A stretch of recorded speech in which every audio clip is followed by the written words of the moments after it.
I see brands or founders think like, I like this product of mine because of this. Other people must like it because of that. But that's so wrong. Unless you're your customer for a product that you are selling, it's definitely the wrong approach. Welcome to the Mastering E-commerce Marketing Podcast. I'm your host, Eitan Kotter, co-CEO of Vimy.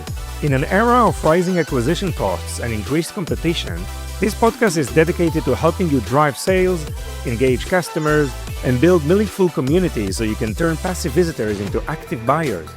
Now let's get started with the episode.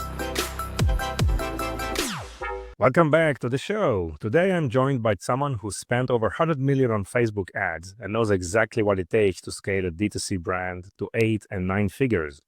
Marin Ištvanić is the head of performance at Inspire, a boutique agency known for helping brands grow with high-converting paid social strategies. He's also a partner in multiple of in-house brands and has helped scale and even exit. From freelancing to leading a performance-driven agency, Marin has done it all. In this episode, we explore his top Facebook ad strategies, scaling secrets, and the real talk behind building brands that actually grow revenue month over month. So let's get into it. Marin, welcome. How are you? Thank you for having me. I'm great. And like, you just put a lot of pressure with this introduction on me. Yes, I try. Just to make things more interesting, right? But I know you're up to it, so I'm good. I feel comfortable. So, Marin, before we get started, just so people, our listeners, to get to know you better, I wanted to choose like 3 words that matter most to you and why. 3 words. I would say freedom, consistency, and balance. Okay, interesting. What do you mean by freedom?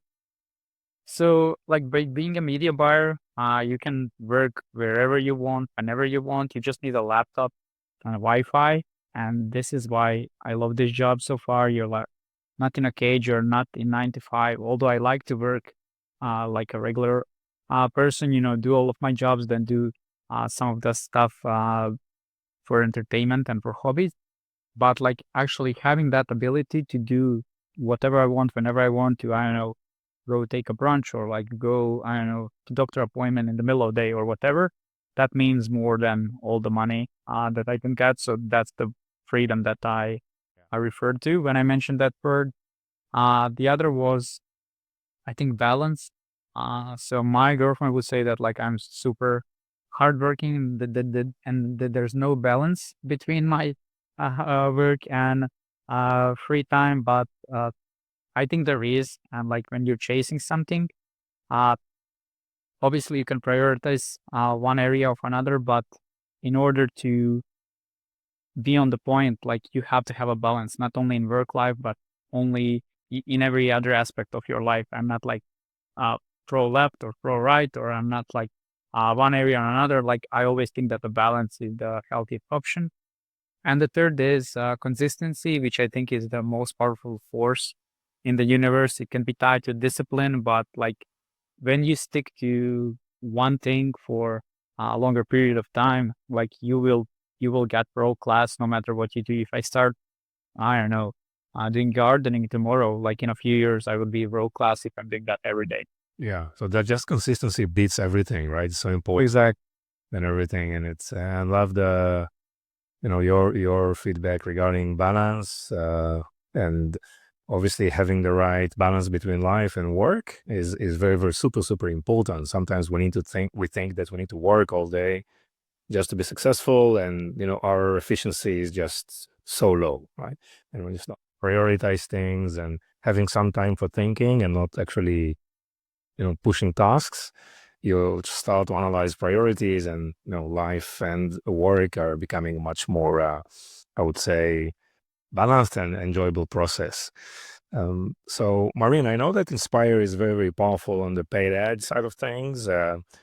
What's happening today specifically on Facebook ads? Because I hear so many changes, right? Open targeting. I mean, things are moving so fast with AI. Please give us an update of the space right now. Yeah, so there's a lot of happening. Facebook just announced that their new algorithm called Andromeda is going to be implemented across the board, and you'll not be able to have option to pick manual campaign. Every campaign would be Advantage Shopping Plus using this algorithm. They're moving away from having a percentage for existing buyers cap, but you'll still be able to exclude them, existing buyers as previously. But the biggest change in this setup is that like Facebook is going to be able to figure out what ad to serve to what customers at what time without you actually having, top of the funnel, middle of the funnel, bottom of the funnel. You just serve it to Facebook and it's going to do the rest. I mean, in the past few years, people are moving away from this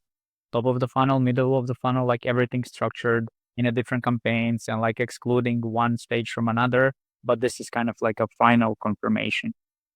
Okay. So for the people that are not familiar that much, with the various terms that you just defined, please try to explain us how it used to work, right? Until Yeah. the last and So what's it changing? yeah, so it's kind of like top of the funnel, middle of the funnel, bottom of the funnel. So for example, if you run an ad that has a discount, it's gonna react to only to people that are into that buying stage that are like, okay, I know what the product is, I know what it does, I know competitors, I just want to get the best deal. But you're never gonna reach someone who doesn't even know he has a problem. So think of it like a top of the funnel ad would be a product demonstration or product introduction video where you explain, hey, this is the product, it works like this. This is a unique mechanism and stuff like that. Then middle of the funnel will be like something, either unboxing video where you're showcasing the product or like a UGC review video where like you showcase multiple people using the product, what they like it about it, what they do not. And the middle of the funnel will be something like us versus them, comparing your product to another product, or just having a discount or like free shipping or something like that. So previously we would target people that watch this video and then we would showcase them a UGC video, but we would exclude all of the people at the bottom. So everything was like super manual. You were in control what ad to serve to what portion of the audience, whether they view the video, whether they view on your website. But nowadays, like it just feels like, okay, let's just upload the videos and Facebook would do the rest. Obviously, it's not that simple, but that's how the switch is happening. Okay. So thank you for this explanation. Why Facebook are changing the way they do things from their perspective? Because AI and machine learning is advancing, they have way more data than we as customers, that we as a media buyers could have. So it's just more effective. And obviously people are advertising to make more money. Facebook is making money, most of the money from the ad inventory. So it's in their interest to have the best returns for the advertisers. And, like they're just, hey, like this is how it's done now. It's gonna get you the best results. So you should start doing that. Yeah, so they feel they know better, obviously based on the data they have, than any other media buyer out there. So let us make the decision, and how things are changing for you, right? From the agency side, from the media buying side. Yeah. So media buying role is transitioning not necessarily from the people who is uploading the ad, doing the optimization, to more to the creative strategy side. Obviously, you still need a media buyer because Facebook can often push some spend based on some engagement metrics, not necessarily performance. So like, although in theory it should work perfectly, it does not. That's why you still need a media buyer. Sometimes it would optimize based on a high click-through rate. Sometimes it would optimize based on a high thumb stop ratio because Facebook see, hey, people are engaging with this video, they're starting to watch this video. It must be that like it's gonna convert, but not necessarily that's gonna happen. Because I can put you an ad that says like, hey, you'll get $100,000 if you watch this video. My thumb stop ratio would be amazing. People would click on it, but they would be disappointed. So it's super clickbait. So you always need to have congruency. Facebook doesn't always read that congruency well as media buyers. As I said, our role is changing to actually understanding why people are buying, trying to convey that messaging with the different formats, with the different style of the ad. So basically, I would say that like we are going back in time, to the days of direct response advertisers when they were writing ads in the newspapers. Yes. Yes. You mentioned previously the various use of videos for the different stages of the funnel. For example, unboxing on the awareness stage, right top of funnel, that UGC on consideration, and maybe comparison on buying side, like bottom of the funnel, So now you upload the creative and just Facebook analyzes that creative and make decision about just how to push it to new prospects or to existing ones, or you just, so they analyze the theory itself, right? Yeah, in theory, because like, I mean, sometimes obviously it would serve certain ad to a different pocket of the audience that's not necessarily in that phase, and potentially it could start spending a lot on the bottom of the funnel because obviously you'll get most return there. But it's not how you'll grow your business because you will run out of people from the prospecting side, and like there's no one uh to retarget to get to buy. So obviously there's a healthy mix. Good thing is that they added option where you can see the breakdown between prospecting, retargeting, and existing customers, which can help you make a decision to what extent each ad is doing what. Also, the goal is to tap into as many as possible pockets of the audience, which you're doing with different angles, with the creative diversification, because that's how you're gonna win at Facebook ads, by reaching people that are not necessarily ready to buy. They don't maybe know they need your product, but they have a problem. So like by tapping with the different angles, with the different messaging, you get to the point that like, okay, they're not gonna buy now, but they're gonna buy in a month. Yes, yes, very, very interesting. Because if you're a new brand or just launching a new product, people don't know you. They need to build some. You need to provide some value. They need to build some relationships, right? Before people are more open to accept a proposal for you or even to buy. So that process still needs to be implemented. And that, Marin, what are some of the common mistakes you see, buyers or other brands are making today on Facebook ads? Yeah, so like if they have outdated system and set up like what I mentioned with like too many campaigns, uh that's one. The other is having one ad per ad set, which is basically telling Facebook, hey Facebook, here's an ad, you have to spend money on it. It's basically a hit or miss approach because you're forcing Facebook to spend the money. That's why we always like to have multiple variations of the ad, which is increasing our chances of finding a potential winner. Uh, Another mistake would be now no exclusion of the existing buyers. So most of my clients care about acquiring new customers. So they don't want to spend money on their existing customers who they already acquired because they can reach them via email for free. So a lot of people do not exclude their existing buyers, which then like obviously Facebook is going to serve your ad to the people that are going to buy the most. And obviously for Facebook, it's easier to get a sale from existing customers because they are familiar with the brand. So people like brands get into their ad account, they see like, hey, I have an amazing ROAS, but this is not really incremental. This is not reflecting on your Shopify numbers. So you're basically wasting budget. So you need to have a proper exclusions. Also, sometimes they're too reliant on view conversions.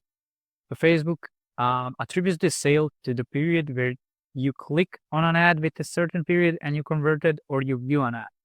So sometimes brands that are built organically, they have like big presence and people know about them. And sometimes, again, Facebook would claim the sale that would happen even without the ad. Let's say I see, uh, I see an influencer post. I go on a website. I go back to Facebook. I see an ad. I do not click on it. But let's say that I initially sign up on an email. I get an email, then I click, and then I end up buying. And then, so first interaction was influencer. Second interaction was Facebook, although I did not click. And the third interaction was email, where I click on end up buying. But Facebook would say, hey, but I show you the ad, I'm responsible for the sale, although it is the least responsible for the sale. So sometimes brands would increase the budget based on the inflated numbers on a Facebook that doesn't have incremental impact on the Wow. Nice, nice, interesting. And what's your process in terms of the creative side of things, right? I mean, how do you know what's working? How do you do this testing all the time? Yeah. So basically, the biggest issue that I see is brands or founders think, hey, like I like this product of mine because of this. Other people must like it because of that. But that's so wrong. Like unless you're your customer for a product that you are selling, it's definitely the wrong approach. So what we usually do is we export all of the customer reviews uh, from that store. We feed it into ChatGPT to kind of like do some conversation. Hey, why people are buying the product? What problems do they have? You will find so many interesting things, so many phrases that you can use in your messaging. For example, for one product, it was coffee replacement drink. When we did this analysis, we realized that most people that were buying the product, like teachers that were working afternoon shifts or people in the office, because they don't want to drink coffee in the afternoons. They have jitters, they cannot sleep. So then we like switched our messaging to be more productive in your afternoon meeting. That skyrocketed the result. Yeah. On the other side, we were selling football equipment, and we were like trying to sell to the football players. But then we realized that most of our customers are actually parents and grandparents. Then we switch our messaging. Hey, like get this to improve your kids' skills. Again, results had skyrocketed. So basically, understanding of the customers would have way bigger impact than anything else you can do in the ad account. Yes, and obviously, just analyzing customer feedbacks, all the reviews, I think, as you said, is very, very powerful. Working with data, what type of ad formats you are bullish today? So I would still say that for all the problem-solving products, video is the best because you can showcase the product, you can explain how it works. But for the for the products that are self-explanatory, like clothing, jewelry, toys, then images are pretty good. It really depends on a product to product, but I would say that videos are still the best and most effective in terms of the conveying the message and getting people to convert. Yeah, got it. And there is some like differentiation if it's like various niches that you see. Uh, I mean, again, for all the problem-solving product, VSLs are pretty important and pretty good converting. However, like sometimes we have a video that's like 3 minutes, 5 minutes long, which is like, if you ask me, like that's crazy that would convert, but it converts. For all the, let's say, clothing products, again, showcasing the material, showcasing the close-ups is really important. For some kids' toys or stuff like that and jewelry, uh, reviews are important. So like there's a healthy mix. I'm never a guy that like, hey, just do this and it would work for this niche. Like obviously you want to try different stuff. We have some formats that we know are usually working for certain niches, but it's always like, okay, casting a wide net and then doubling down on the winners. Yes, and specifically for video, these are mostly like UGC content, or it's like a founder-led content, or like creators. Again, there's a mix. So you can do UGC review, you can do VSLs, you can do founder ads. Founder ads really perform on most of the ad accounts. You can do influencers. Basically, when you send your product to the influencer who has an authority in the niche, then people are more likely to listen to them instead of like, hey, this is my product, it's the best product in the world. So there's a healthy mix, as I mentioned, for all of the ones. But if you ask me like to pick three of them, I would say influencer ones, founder ads, and UGC reviews and measure. Yes, so brands out there are looking to start spending right on media, specifically for Facebook. Which brands, I mean, in terms of size or niches or customer that are trying to target, you suggest to start and launch a campaign on Facebook? Yeah, so Diudi is pretty good example. Aubrey is another one. Ridge, obviously those are all 9-figure brands, so maybe it's not going to be healthy to replicate all of their ads, but you can see what they're happening, how they're thinking about creative diversification, how they're targeting different angles for the same product. Because as we think of that example for that coffee replacement, we were targeting teachers, then we were targeting people that are um, in people that are office workers. So like you could potentially find another avatar that you could advertise. Yeah. And I mean, if those brands are targeting younger generation, you think they need to probably skip Facebook or just go to TikTok or something? No, I think that Facebook is still the most robust platform that would yield you the best results. Uh, we do some TikTok ads, but it mostly works for products that are like below $50. So, low AOV that are mostly impulse buys. Google is obviously maybe even better choice than Facebook because it's a demand capturing platform, not a demand generation like Facebook.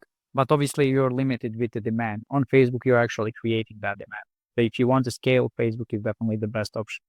And this is just from the sheer of subscribers that are on Facebook, right? I mean, the number, exactly. Yeah. And the variety and the flavors and the good geographies and all. Okay. So Maria, I know you're also launching your own brand. So what inspired you to launch a brand? While you're still managing the agency? Yeah. So, I mean, we realized that we can scale other people businesses through the years. So we're like, okay, we are making so much money for these brands. Why not start our own brand?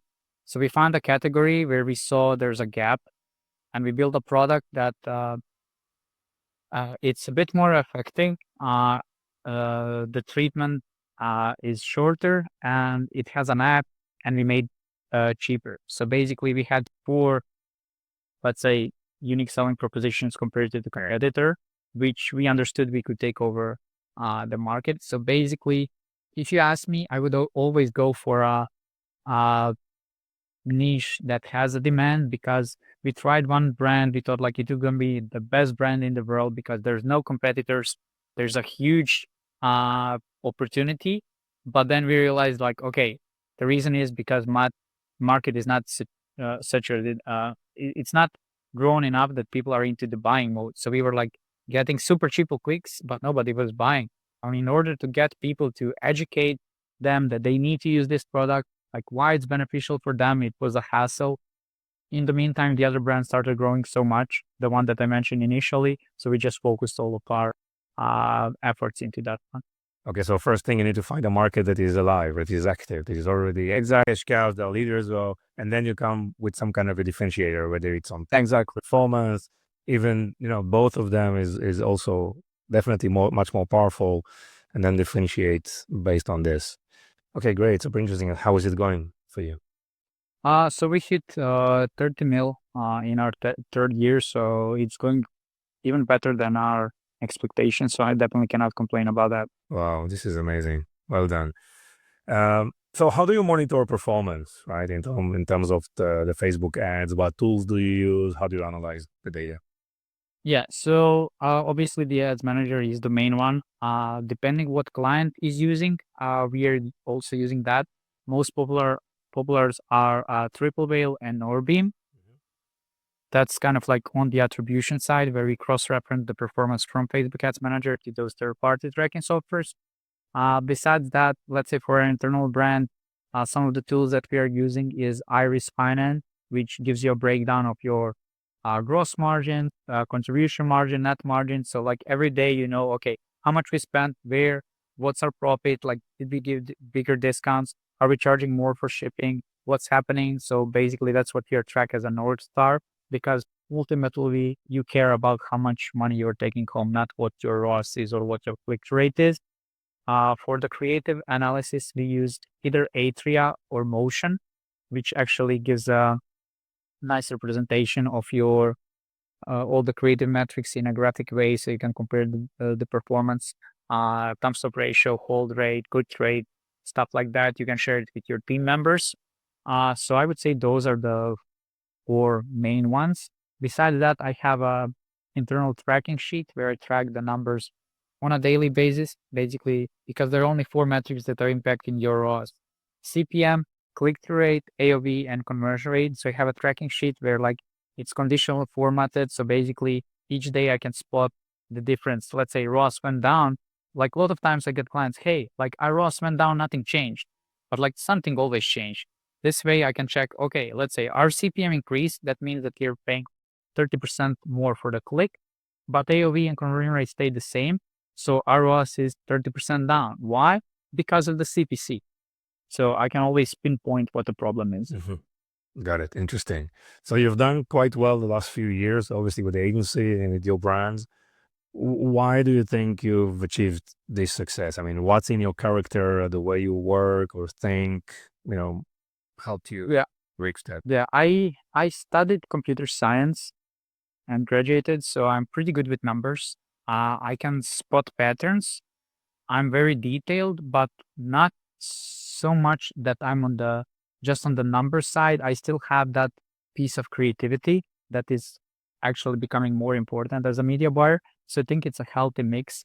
Uh, Plus, at this point, like I'm doing probably 2, 3 ad account audits a week. So I know what's working. I have looked into the ad accounts of brands that are spending 100K a day.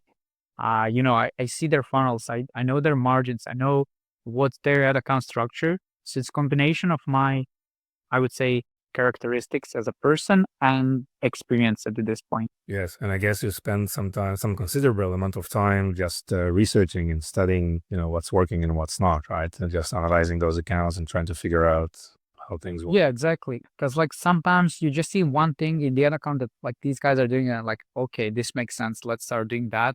Obviously now my setup and my approach to media buying is like cumulative of all the learnings from all the different ad accounts. Obviously there are still some podcasts that I listen from here and there that I get some golden nugget, but as the time goes by, I see that like those are shrinking. Those learnings that I could get at least in the Facebook ad side. Obviously, on the brand side, there's always something that you can do, but on the Facebook ad side, there's not many stuff that could surprise me at this point. Yes, yes. So what's next for you? More agency growth, more brand building, something new? Yeah, so that's a good question. So my partner is more focused on the brand side. I'm still the guy that likes to grow into the ad account. People ask me, like, but like you have 8-figure brand, why you're still doing the media buying? But like I really enjoy it. As I said, I get insight into some other ad accounts. I get some ideas. Uh, I trained 3 of my friends, so they're living based on that because they quit their regular jobs. So I don't know. I still enjoy media buying, so I see myself more on the agency side. Yes, So yes. And what are some of the tips you can provide to, people out there trying to jump into the Facebook ads, domain? uh, so I mean, just start like start learning via YouTube, via Twitter. There's a huge DTC community on Twitter. People are sharing what's working for them on a daily basis. I'm working what's me in the ad accounts, both on YouTube and Twitter. So just like there's an infinite possibility for you to learn. Obviously it's going to be hard to get the first client. You can start by freelancing, but potentially you can ask here, like, I don't know, your flower shop or your hairdresser shop, hey, can I run some ads for you? I'll do that for free. Kind of like get experience with the ads manager, how it works in a platform. Uh, you will get that invaluable experience that then when you applying for a job, you can get to the point, hey, like I know some things about that Facebook ads. It's not just that I was listening to podcasts and watching YouTube videos. Yes. And this was also the experience for you when getting your first client, work as a freelance, trying to. So I was lucky enough that I had a friend who was doing Facebook ads. So when I was like in the learning mode, he was looking for someone who can do all those like repeatable tasks, uh, finding the next audience, taking the post ID of an ad. And it was great for me because I get to work on a real business without spending my own money just like to learn. And it was great for him because he had someone to do those like meaningless tasks. So luckily, I had that opportunity that I did not had uh, didn't had to put so much effort into getting my first. Okay, nice. That's always, great start. It's always a great start. So how people can find you, Marin? So you guys can find me on Twitter. I'm most active there. I'm sharing on a daily basis tips and tricks about Facebook ads. You can also reach out at Marin at inspiredbrandsgroup.com if you have any specific questions about Facebook ads. I pretty much reply to all of my DMs if you're not trying to sell me some course or like asking for a DM setter like most people are doing on Twitter. So yeah, if you want to jam about Facebook ads, you know it. Amazing. Marin, anything else you want to add? No, it's a pleasure for having me. As I said, uh, Facebook ads are just a cherry on the top. Sometimes brands think that like Facebook ads are gonna solve all of their problems, but if you don't have a product that's selling, if you don't have a product market fit and an offer that can support that, Facebook ads are not gonna do much. Exactly. There are so many things that need to be in the right place, right, to make this whole. Yes. Wonderful, Marin. Thank you so much. It was really, really interesting. I learned a lot. Thank you for having me. Thank you for listening to the end of this episode. If you found this episode valuable, please subscribe so you won't miss any of our future content. Explore Vimy, the video commerce platform that includes live shopping, shoppable video, and social commerce capabilities. Visit Vimy at www.vimy.net. We appreciate your support and look forward for bringing you more valuable insight in our next episode.